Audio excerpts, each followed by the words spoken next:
Good afternoon. What's going on, everybody? This is the Dominant Academy, and I'm your host, Mr. Justin.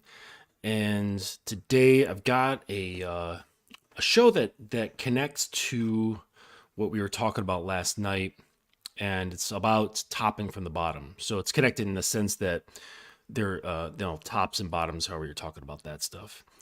So that's what we're gonna get into this time.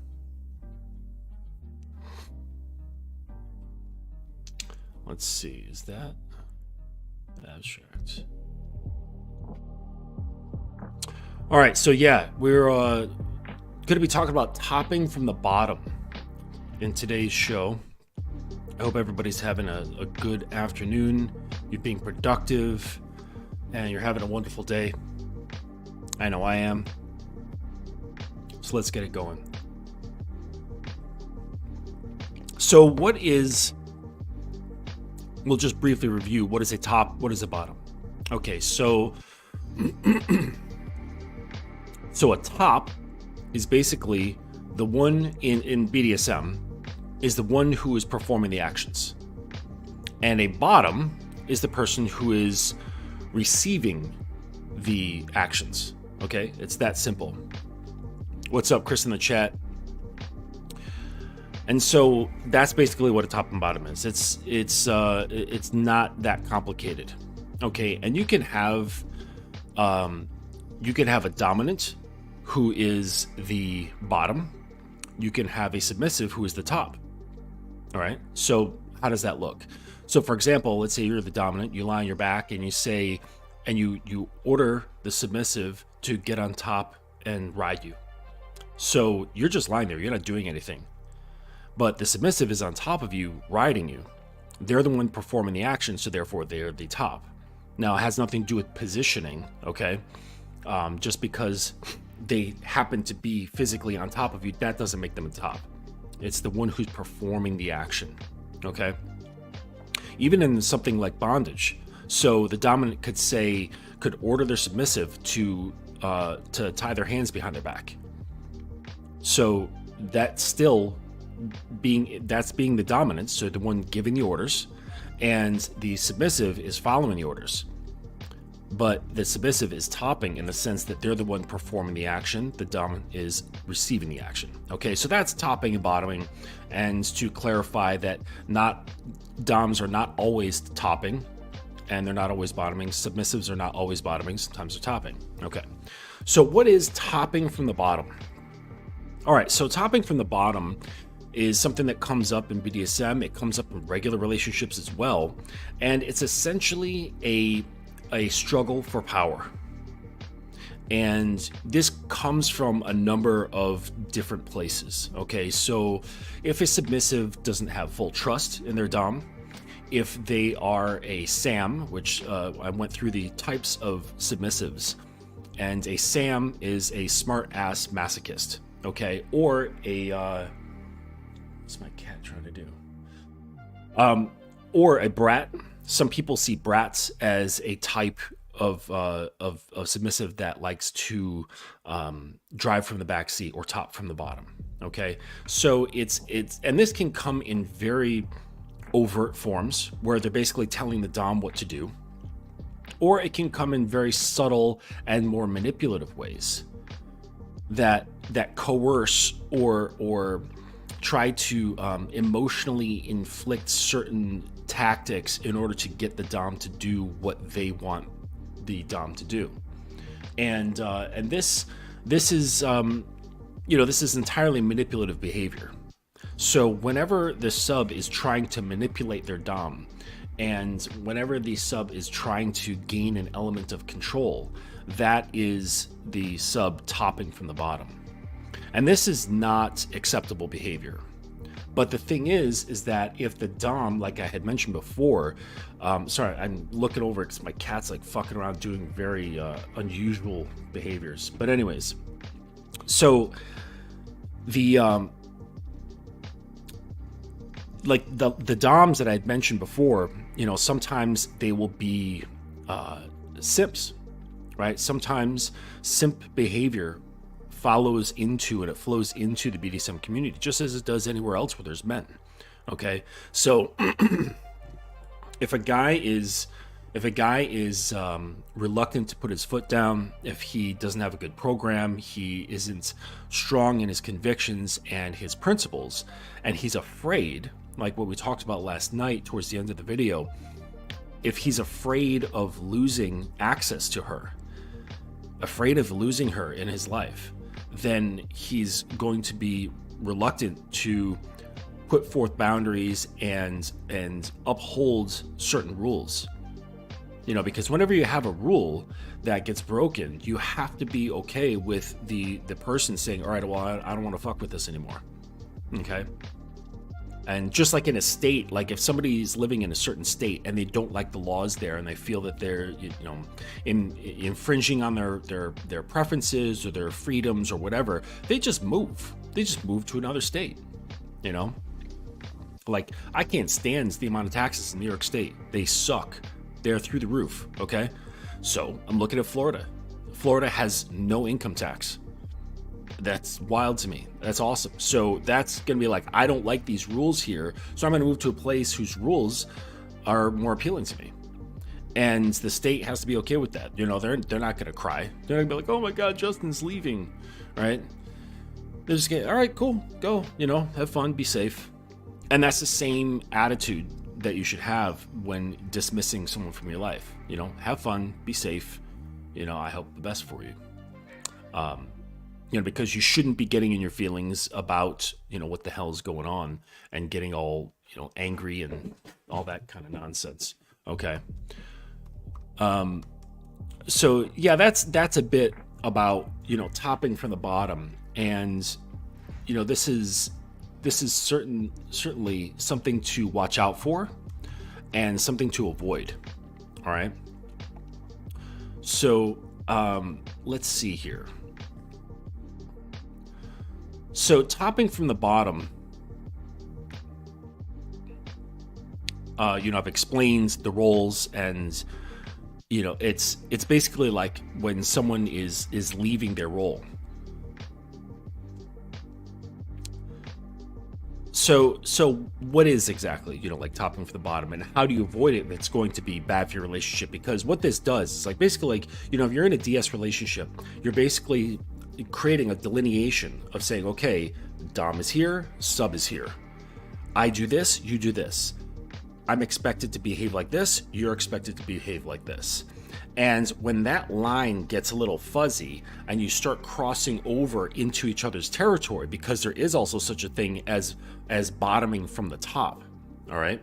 And this is when you've got simpy Doms, okay? They start bottoming, being the, acting more submissive, pandering when they're in the role where they shouldn't be simping and pandering, right? So they're crossing over that line, and subs crossing over the line into dominance, giving direction, taking leadership, grabbing the reins, that sort of stuff.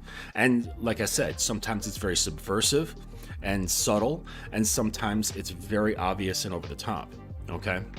So in a BDSM scene or a DS relationship, one person acts as the top, okay, and the other person acts as the bottom.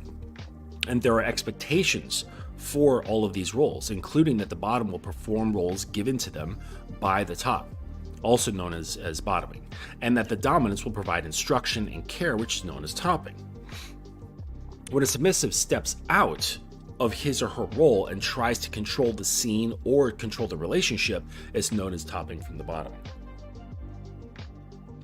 So some examples of topping from the bottom is refusing to obey orders. Like, especially when you have set up a program and you have created a set of rules, all right, because rules are part of a program. You have a set of rules and it's been agreed upon and established, okay? And then they refuse to obey those orders, okay? And like, if for no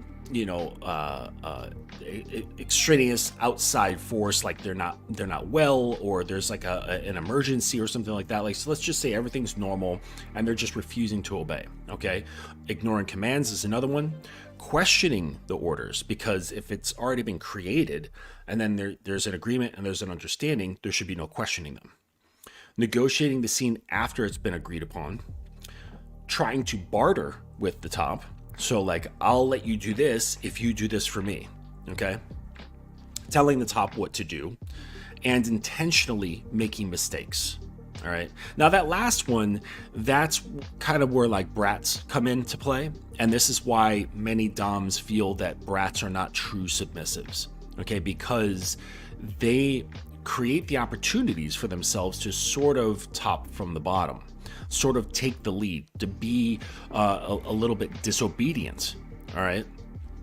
But I'd say that within a good functioning brat and brat tamer relationship, or somebody who likes to push boundaries and someone who likes to enforce boundaries, that they kind of fit together like puzzle pieces, and they usually have an agreement of like what area is okay to play around with in like pushing those boundaries, and then there's an area beyond that where it's like, no, this area will never be crossed. This is a no-fly zone. All right. So there are a few things that are not topping from the bottom. For example, begging is a common activity in a scene or in a DS relationship. A submissive might beg for more or harder spankings, for example. A submissive might also beg for their dominant to stop, which typically goes along with a scene, such as like a C&C scene, which is a consensual, non-consensual scene. When a bottom actually needs the scene to pause or end, they'll use a safe word. A safe word is also not considering bottom topping, okay? It's a tool used to ensure peace of mind and safety for both people involved, all right? So an important aspect here is any dominant or top who ignored safe word, safety and safe words, or tries to gaslight you into thinking that following safety precautions is topping from the bottom, right? So let's say the sub, whatever's happening, they use the safe word, okay? And they call it strawberries in the middle of the scene. And if the dom is ignoring that or gaslights the sub into thinking that they don't need that, that's a red flag, all right? And that's someone that you don't want to play with as a sub. You don't want to get involved with that type of person. Even if you're new to BDSM, and sometimes especially if you're new to BDSM, you might have the right to specify what you want to try, your limits, and what makes you feel safe.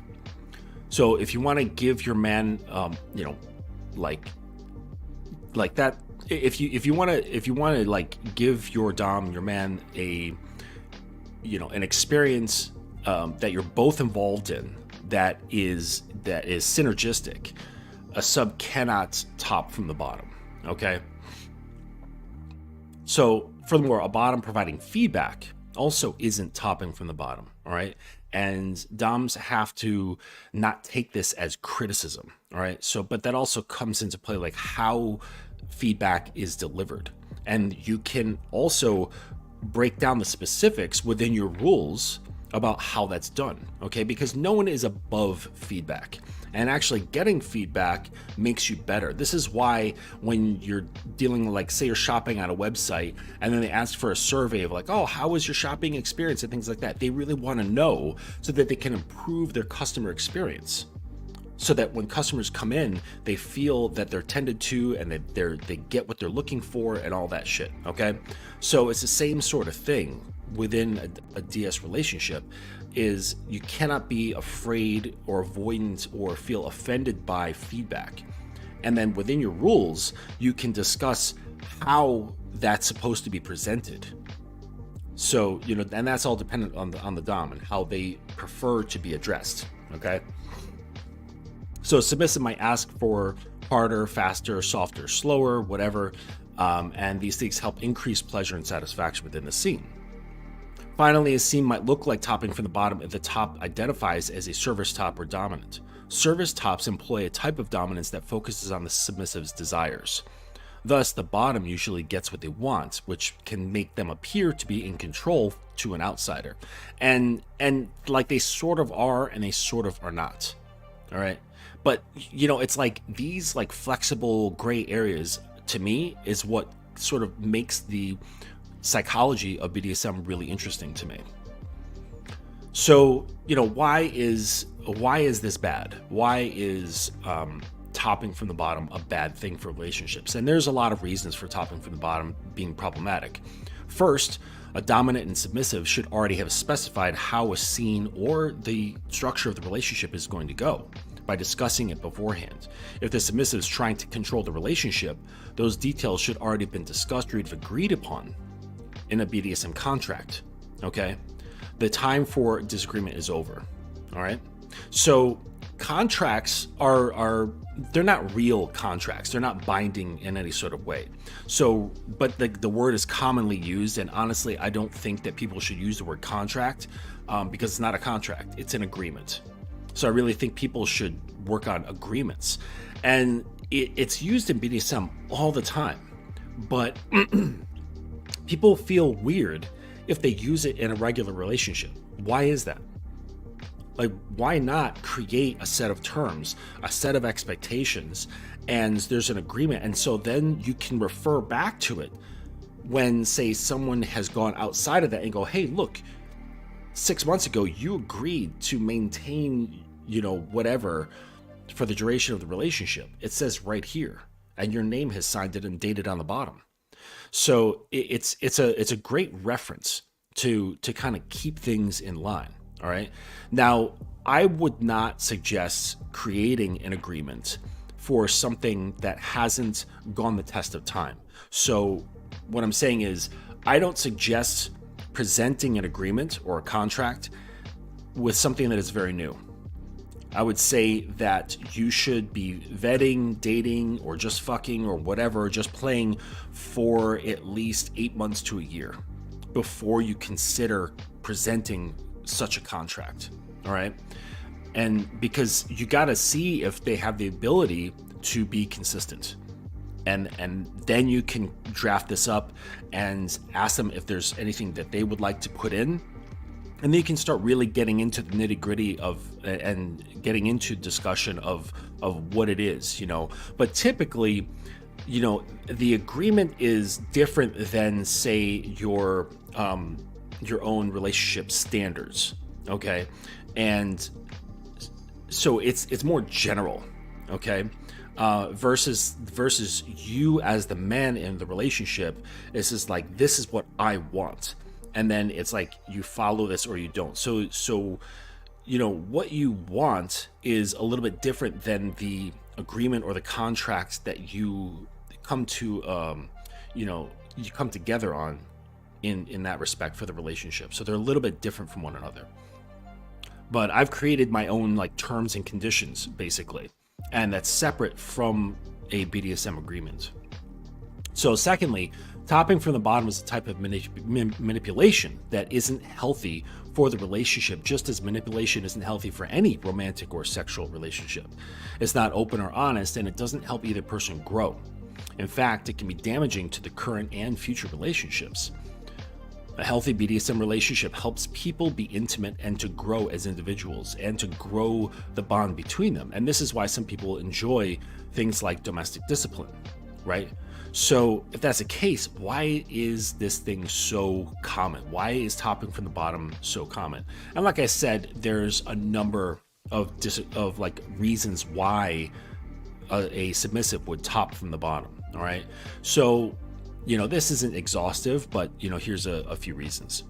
They're testing the dominant. Okay, a particularly hard-headed submissive, or one who has been hardened by their life prior to meeting this dom, they're going to have a high level of distrust just on their waking life. And so they're going to be testing to see if he is who he says he is and if he's consistent. All right. And they might want to ensure that a dominant is just as hard-headed as they are to keep them in check. In this way, topping from the bottom might actually be a type of encouragement for the dominant to rein the submissive in even tighter. All right. If the top's unable to do this, the bottom might opt for a different partner who can handle them. And that's fine, right? Because there's, like before when I was talking about the different types of doms, there's all types of different doms. Okay. Some are just much more relaxed. Some like to have completely obedient subs. Some like to have that little bit of friction. Some like to have a lot of friction. Okay.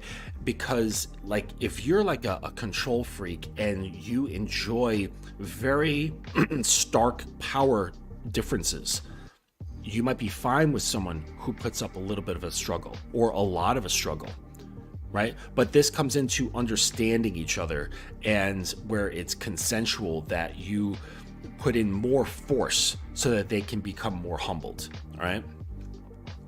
So another one, for some submissives, the role takes on a brattier nature, and the dominant responds by keeping the submissive in line. While some tops are okay with a bratty bottom, not all of them are. All right. The top is a novice. All right. So newbie dominants might be especially likely to run into topping from the bottom because they're unsure of how to be a dominant. They're unsure how to top, or they might be too lenient because they're still getting used to their role as a top.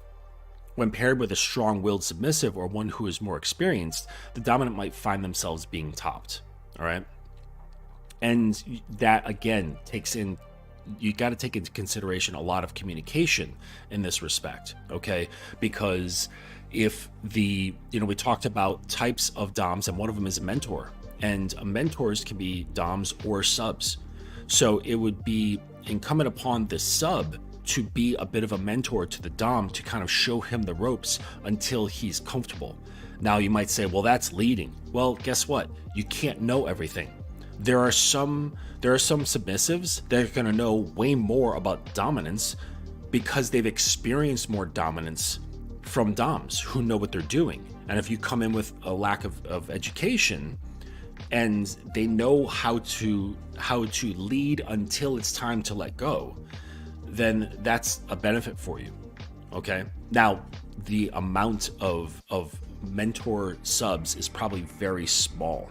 Okay. You're likely, from like what I've experienced with guys that I talk to that are like new to the scene or whatever, they sometimes get chastised. Or, I've heard, what did this one girl say to this guy? She was like, you better not come over if you feel that you're not ready to handle me. It was something along those lines, because like she knew exactly. Now, granted, I think that approach was a little bit rude, but she knew exactly what she was expecting.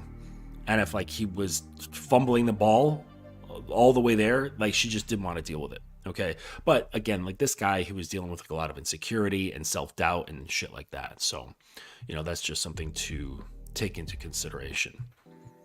Okay. Let me just check out these comments. What's up, everybody? I see Dukalux. Thank you for stopping through. Kelvin Troy Johnson. Hey, what's going on, man? I haven't seen you in a long time. And Kevinism7. Thank you for stopping through. All right, but let me get back to this stuff here. Okay, so the submissive isn't really a submissive. That's another reason. Sometimes people try to learn BDSM, but do so in the wrong roles. So a person who has an interest in power exchange relationships might find themselves trying on the role of a submissive, but topping from the bottom because they're actually more dominant naturally. Or so they feel they should be a certain way, but they're not. And I'm always advocating for people to be living in their truth. So if you're a guy, it does not mean you have to be dominant. Like, just not everyone's cut out for it. And it doesn't mean that you're a loser. It's actually more of a loser thing to do, to try to be something you're not. And in the same way, not all women are good at being submissive. Some are just very naturally dominant type women. And it would be foolish of them to try to be something they're not, try to be submissive, because they're always going to be watching and trying to measure and control things. They're not, because it's habitual. So unless they were like super dedicated to breaking that down and becoming a whole new identity, they're not going to do it, and they're going to end up topping from the bottom. So another reason why topping from the bottom happens is that they're both switches. Okay, so in BDSM, a switch is a person who can play either role. They're very flexible people. They like submissive feelings, they like dominant feelings, and they can switch around depending on what's going on. And some switches are more naturally dominant or submissive. So if you're playing the bottom in a scene with someone who's naturally less dominant than you are, you can easily fall into the trap of topping from the bottom just by having to fall into it because of where they are more comfortable. Okay. Another reason, like I had mentioned, is that the bottom has trust issues. Okay. And the bottom has trust issues. So a bottom who is new, playing with a new to them top or engaging with a new dominant entirely, might have trust issues and letting go. This is common, all right? And you're gonna find this act like this, reluctance to let go as a regular thing, because trust doesn't have a place of say, okay, now we're at 100% trust. It just keeps getting deeper. There's always layers of trust. And so you're always going to find a place where, you get to a place of comfort, and then you start making, challenging those barriers, and then it gets even deeper, and then they become comfortable there. And then you challenge that layer and go deeper, and so on and so on. Okay. So this might lead to them disobeying or ignoring orders during a scene or within the relationship. And it's natural to be hesitant, which is why new partners shouldn't rush into any scene or rush into a program within a relationship. Okay, it's something you should take slowly and let people adjust. Okay. Furthermore, you should communicate with your dominant about any of your fears so that he can avoid triggering you or causing long-term damage. Because maybe that distrusting person has a lot of trauma, right? And they're willing, but they're taking it easy. They're slowly coming into your field, all right? And so again, a lot of communication is necessary. Discuss safe words so the scene will end when you need it to. This is for subs and doms, okay? And this assures that the submissive, their safety comes first. Okay, if you're the dominant, a safe word is reassuring because you won't overstep any boundaries. And if you see something happening that you don't like how it's going, because maybe you're going into a realm that you're not exactly comfortable with because you lack training, then you yourself can call the safe word and stop it and kind of reel it back a little bit. Okay. So, there's ways that you can deal with topping from the bottom, both as like subs and doms. And communication, like I mentioned before, is, super important in the lifestyle, and people can discuss their fears and their anxieties and their desires and things like that. And getting through that can allow a sub to be obedient and be in the place of a bottom and be okay with that and be comfortable with that. All right. But like trust, as if you've ever explored trust with somebody, it's a process, and it's always a process. Like I said, you get comfortable and then you go to a deeper layer, So it's not necessarily up to the submissive to start these conversations either. Okay. A dominant should get to know their sub to see signs of tension, doubt, fear, anxiety, things like that. And if you find yourself in this role, look for any signs of discomfort and start the conversation yourself. Sometimes people do not know themselves well enough to recognize the signs themselves. All right. Because like let's say they're used to being in a position of, or they're used to those feelings, right? They're used to being, filled with anxiety, right? They're used to being filled with anxiety. They're used to being fearful, and like that's their normal, right? So they might even be aware that they're operating this way. Okay. All right. So what doms shouldn't do is respond with anger. All right. You should not be reactive towards when someone's topping from the bottom. In fact, it might be best to stop a scene or stop a certain interaction within the relationship and just walk away from it just briefly, which will deprive the bottom of any sort of stimulation or deprive the sub of that in that interaction. And this provides you time to come up with a proper punishment or proper correction, okay? Because not everything has to do with punishment. A proper correction, or decide how you want to discuss the issue with your submissive. Another thing that the tops can do when safety isn't an issue and fears have been allayed is to train the submissive to stop topping from the bottom. This means encouraging behaviors you like and discouraging the undesirable actions, okay?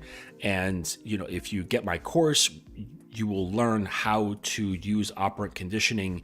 You'll learn how to use positive reinforcement, negative reinforcement, lecturing, certain types of things to elicit positive responses and bring about more of what you want to see and reduce what you don't want to see.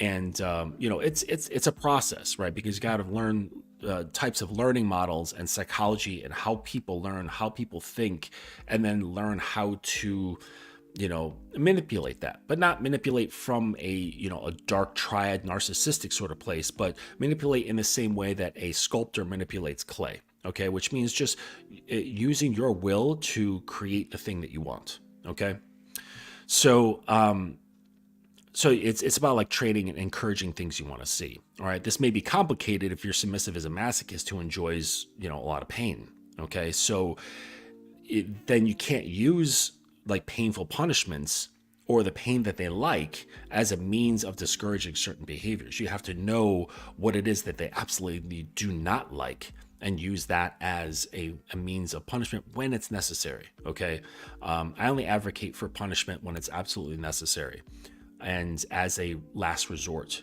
All right, where guidance no longer is working and you need to basically make a small statement. So like, for example, my woman, she does not like writing lines. She just, makes her hand hurt and, her eyes and things like that. So I know that if I need to elicit some sort of punishment, that's one that's very fitting. And, she just writes the same phrase over and over and over and over again. Okay.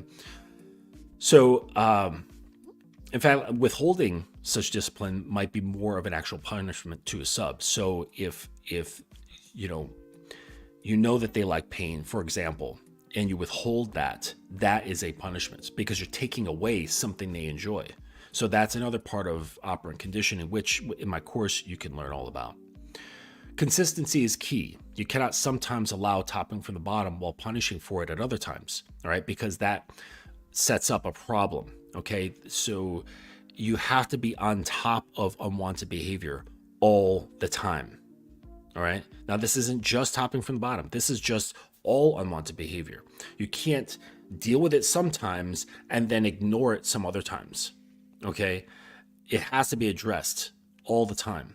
Okay. And it has to be, like I've mentioned in other videos, you have to do it immediately after the situation. You can't have a situation go awry and then you go, I gotta correct this. And then you bring it up and try to correct it 2 days later. You have to get it when it's fresh, okay? So in DS relationships, punishments might reach outside the bedroom, all right? So for example, your dominant might respond to you by topping from the bottom and not allowing you to play video games or grounding you or not taking you to the movies, right? So that's a way that doms can, like I said, again, taking away certain rewards and privileges. Training submissive is a pretty complicated subject, right? And that's why it can't be really dealt with here on YouTube. That's why it has to be broken down into chapters because it's a complicated ordeal, all right? And, we're not going to get into depth here, right? But training is one way to correct poor behavior, and topping from the bottom, right, is just it's a serious matter that has to be dealt with. At the end of the day, your BDSM scenes or your relationship are what you make of them, all right? If you prefer being a service top or a bratty submissive, that can work for you and the person that you're with, all right? Topping from the bottom, when you haven't agreed upon the roles in your DS relationship, is nearly always a symptom of a bigger problem and one that you should try to deal with as soon as possible if you want a happy and healthy relationship. So this is some information that I've pulled from I'm giving credit to this really great website, and it's called the Bad Girls Bible. And within that, there's just a lot of really, really great articles. Talking about kink and, instructions for women on how to give good blowjobs, a lot in here about BDSM and all kinds of really great stuff. So, if you want some more information, this is a good website, the Bad Girls, or not but it's just called badgirlsbible.com. So, I hope that you can see how destructive, Marius K. All right. Thank you for listening. Drive safe. And please just if you want to get in touch, you can just send me an email at the dominanceacademy@gmail.com, or you can find me on Instagram, the dominanceacademy _ and message me there.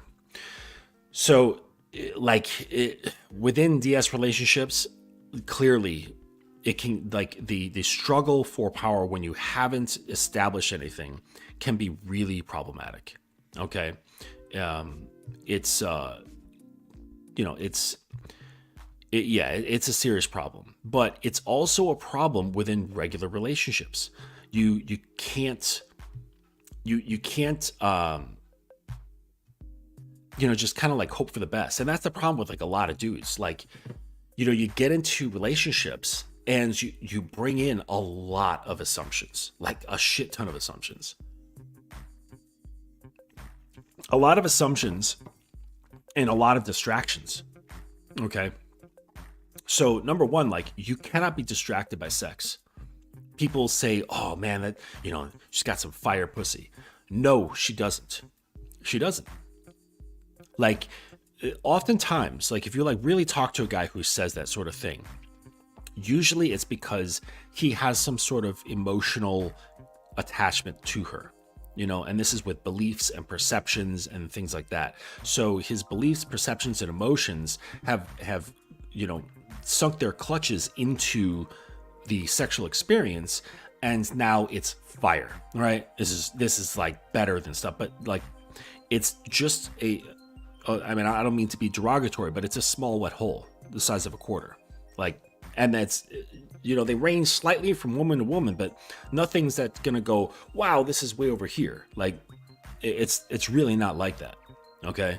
So when people say that, they're really referring to an experience that they're having that is deeper than just, access to vagina. All right.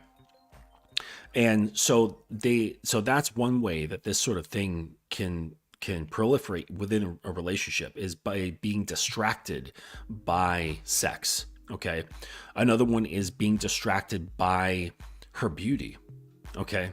A lot of guys, they equate, and I don't blame you for it. It's been part of our conditioning as living in a modern society, is that we've been conditioned, I think, like a lot through marketing, is that good looks equals good and bad looks equals bad. Okay, so like a long time ago, if you looked in movies, the hero was always really good looking and the bad guy was always not so good looking, all right, or not quite as handsome, or sometimes he was just straight up disgusting. Okay. And that's that's something that's common. And so that's for one of the reasons why models, like really good looking models, are used in advertising campaigns, because it builds this like hindbrain trust. Okay, that like good looking people are good people, or good looking people are able to be trusted, and so on. Okay. And so when a man is captivated by a woman's beauty, by her hair, her skin, her lips, her breasts, her ass, her figure, whatever. Okay.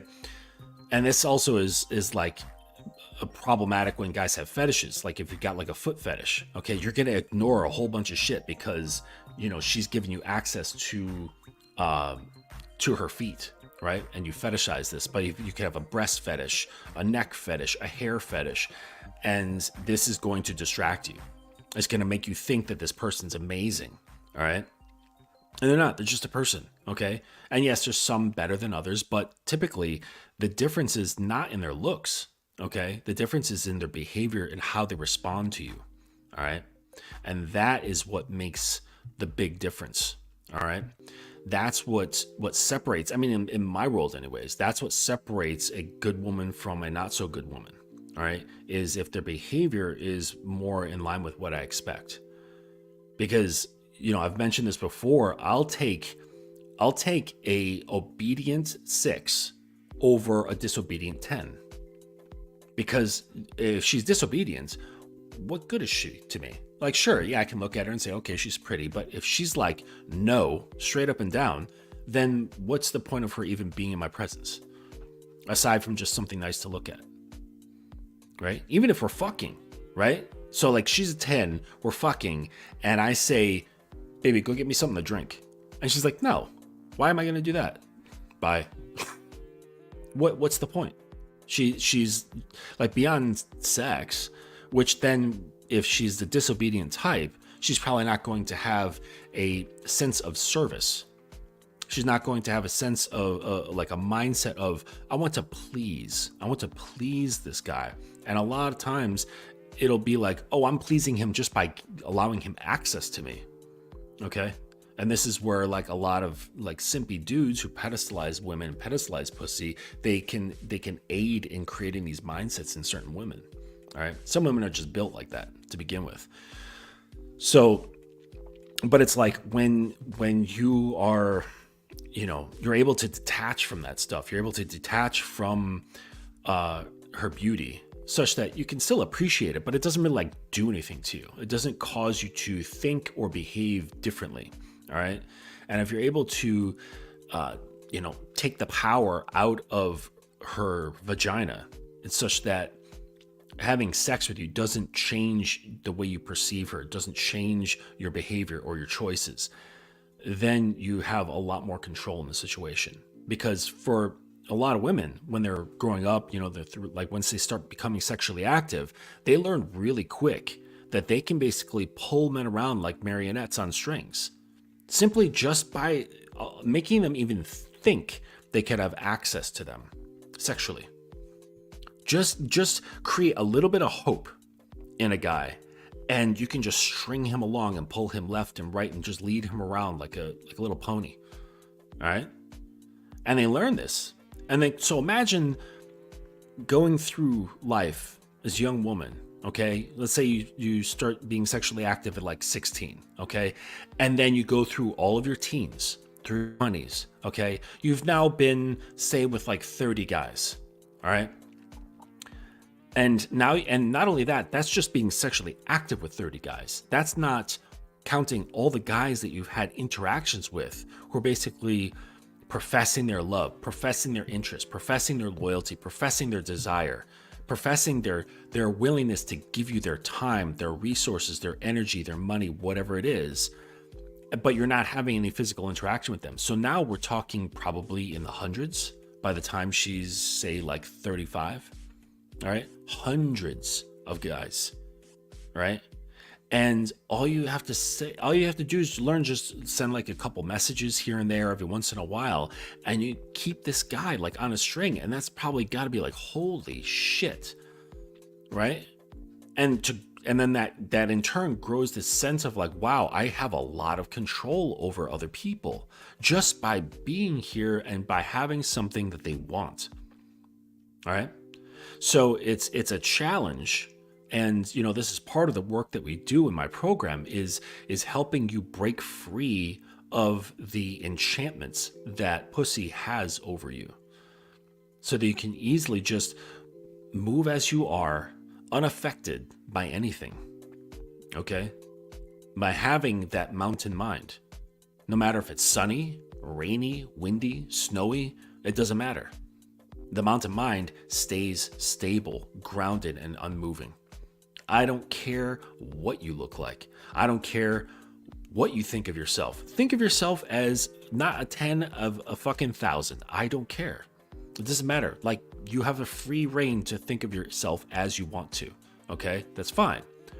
But I'm looking at your performance. I'm looking at how you show up. And more importantly, why you're showing up. Okay, what is your motivation behind it?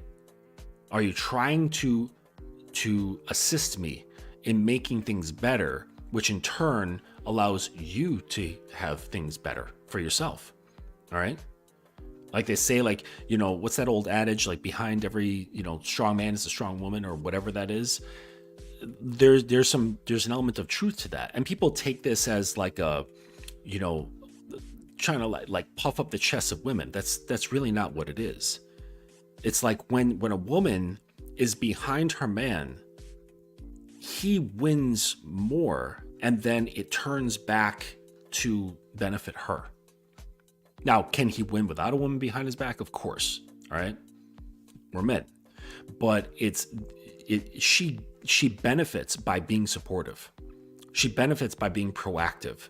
She benefits by paying attention to his needs and his desires and doing her best to fulfill those, because it comes back to her by making herself known in subtle and not so subtle ways that I'm here, I got your back, I want to support you. And then through positive reinforcement, when she does get these things, all right, which is, it's helpful for you to learn what it is that gets her motivated. All right. And then like, if you study anything about like sales, marketing, or whatever, a lot of it has to do with understanding what motivates people. All right.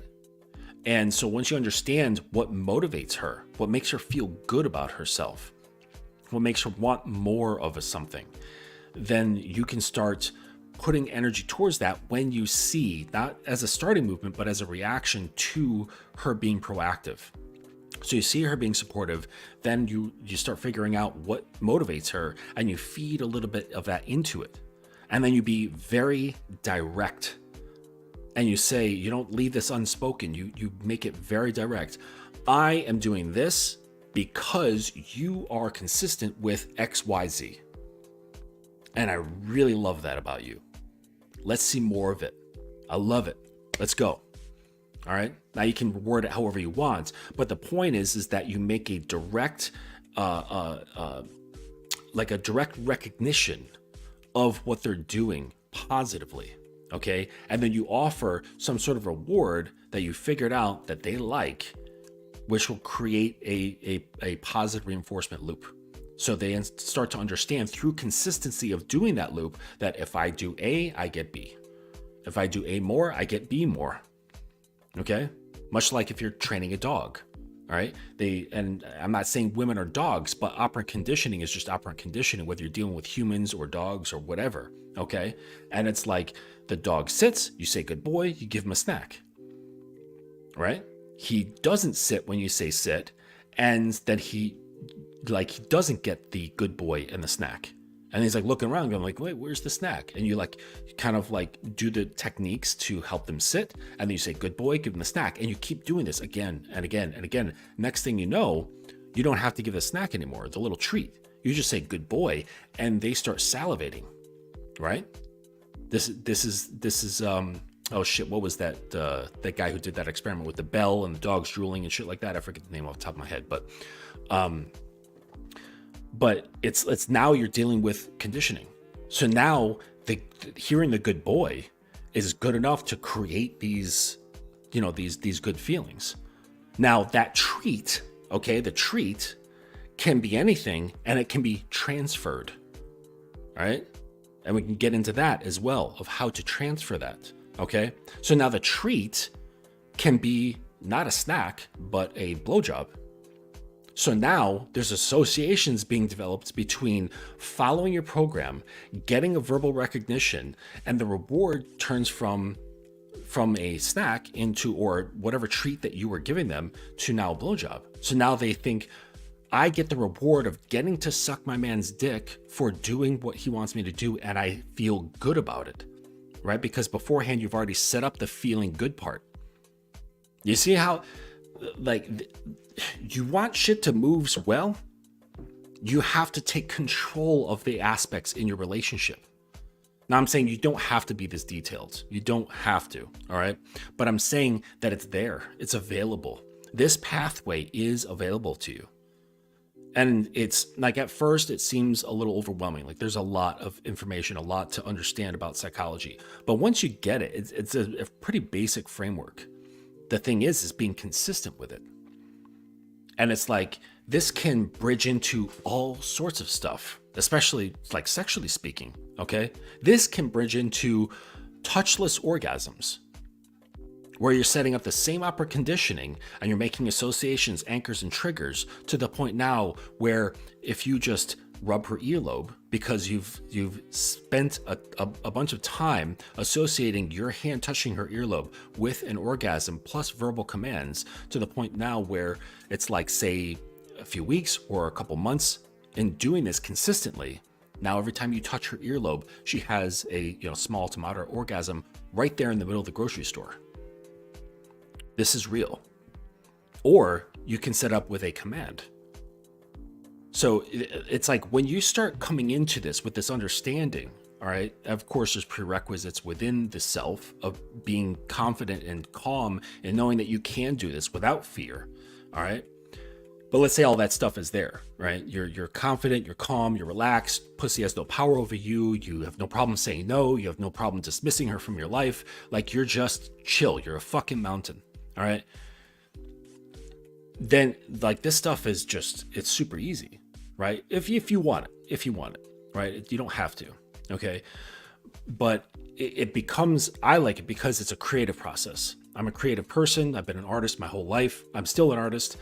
And so I get that creative sort of thing, like I'm a sculptor making this thing. Okay. Now, of course, this has to be consensual, right? You discuss with your woman, you maybe show her a video of a woman having an orgasm without being touched.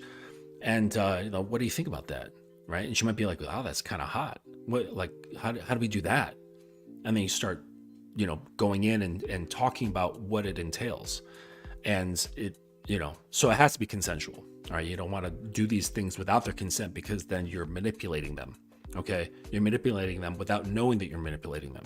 So, of course, and actually with their interest, their enthusiastic interest and their consent, they're actually more likely to have these things work.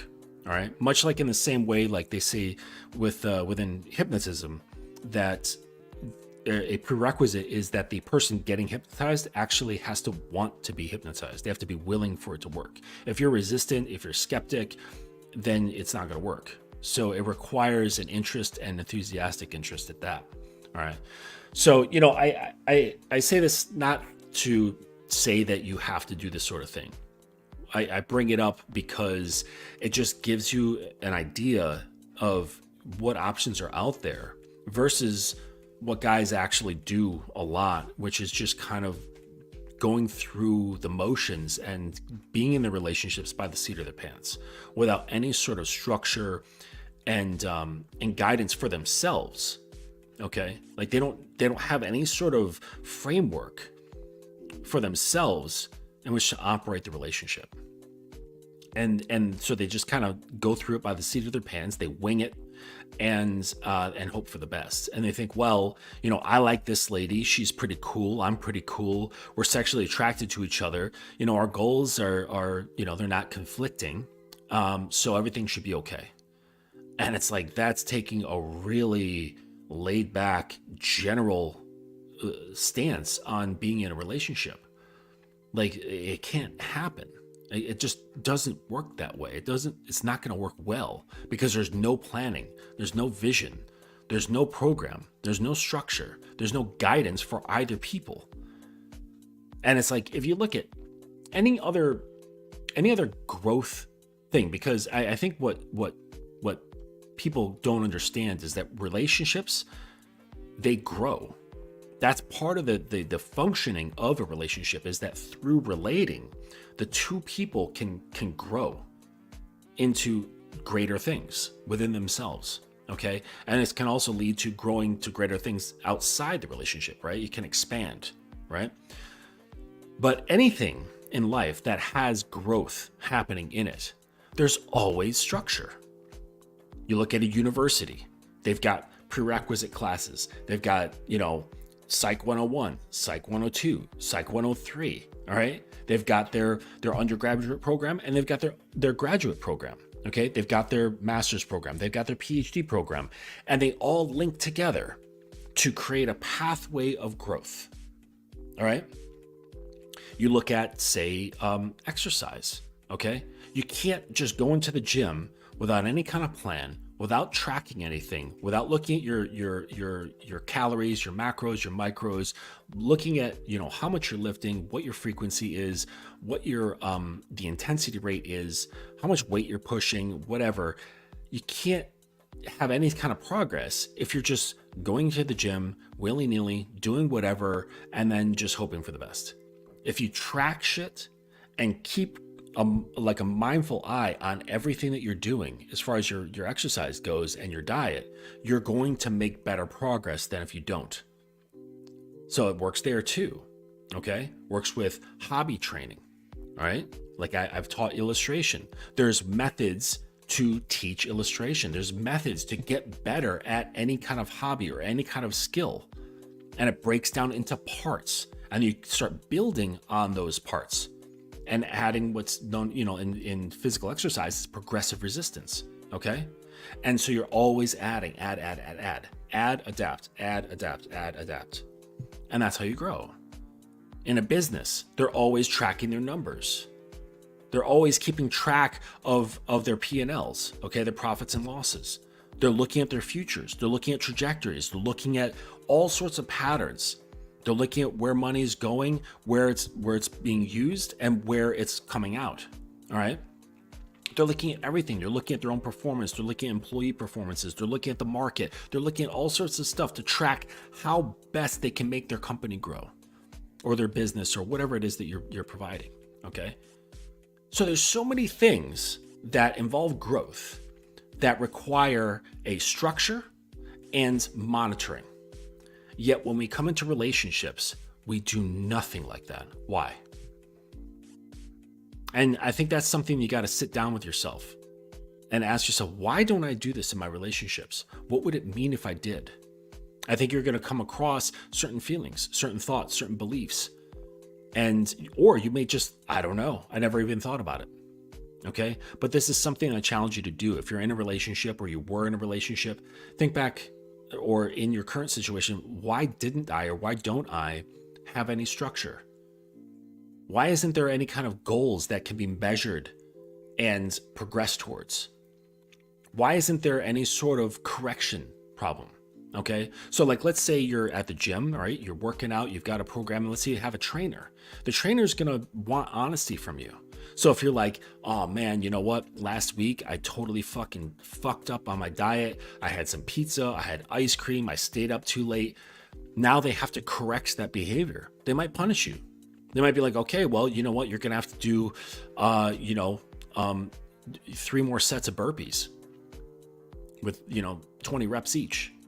And that's going to be like a punishment, so that's linked to the unwanted behavior. You know what I mean? So it's like, I'm not saying you have to punish people in your relationships. That's up for you guys to decide. But within relationships, it's like most people don't have a structure. And it's just wild to me when you think about it. People who are in relationships. You've been in relationships, okay? Or you're in one. And you haven't had any structure. You haven't had anything to kind of have like a tunnel, like an aqueduct, where there's walls, where things can't like splash out. But no, it's just this wide open area, and like the water just goes fucking everywhere. And then what you're doing is you're ending up, sweeping it in, constantly sweeping it in from different angles. All right. And constantly trying to manage in the moment when it happens. So you're constantly reacting to your situation. You're not starting off from a place of structure that has means and methods of correction. So, this is what I challenge you to do, is just think about, like, why don't I have, or why didn't I have any sort of structure? But everywhere else in my life, there's structures, there's rules, there's guidelines, and it's set up that way, not to keep you down, but in a lot of ways, and I think in most places, it's to create further progress, because progress that can be tracked is progress that has a better chance of growing. If you're a small business owner, you're not going to make very good money if you're not tracking your money. And that's just the way it is. Unless you've got something that is like a fucking rocket ship and it's moving so fast with your income that you don't even have a chance to track it. All right. Well, in that case, you hire somebody to do it for you. You get a CPA or something like that, or you get a financial analyst to start tracking your shit for you. All right. But in either case, it needs to be tracked. So that's what I think you guys should do. If you want to learn more about this stuff, you want to learn more about how to structure relationships, I encourage you to check out my website, dominancecademy.com. Get in there. You can either get the video course. There's 3 tiers, right? The first tier is just videos. That's it. All right. The second tier is a little bit more involved. You get all the video access, which are updated regularly each month. So you get the video access, you get all kinds of documents that have to do with sub-training and setting up program and your structure and all that stuff. And then you also get 2 1-hour calls with me a month. So every month, so let's say you sign up, take the full year, every month you get 2 1-hour calls with me. All right. So that's got really good value. And then there's the last tier, which is the full one-on-one flagship program, where you've got all video access, all audio access, you get all document access, and we have meetings and homework every single week. And I'm on your ass. All right. Every single week, we're talking, we're given homework assignments, you're given exercises, and the whole thing is very challenging. Okay. So those are the 3 tiers. Okay. So if you have any questions about any of this stuff, if you want to know more about what's entailed with any of the tiers, feel free to get in touch with me. Hit me up on IG, the Dominance Academy _, or email me at thedominanceacademy@gmail.com. All right, I'm going to bust out of here because I've got an appointment at the top of the hour with a client. So I'm going to let you guys go.